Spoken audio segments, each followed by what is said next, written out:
Assalamu alaikum, avtosentra muratçıları yine sizden üçün xuda xalasa Tracker Premier maşınımızı arzanlıqda satmak ötberdik. Maşınımıza yine radyatör reşötkeleri ilk özgertirilgen özünü balonları hele tapmaza tuttu. Kraskelerine 100% cevap özünü radnoy kraskeler ez yurttaşlar.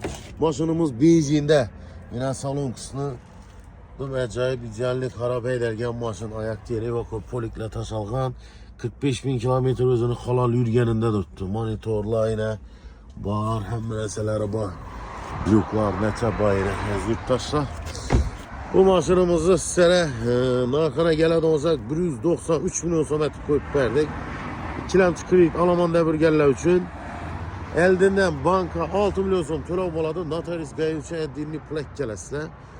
Yurttaşlar kime kızı karlıysa peste telefonla yazıp kaldıramız. Menzilimiz Kanka yolu 9'un ahırı avtosentre salonumuzdadır.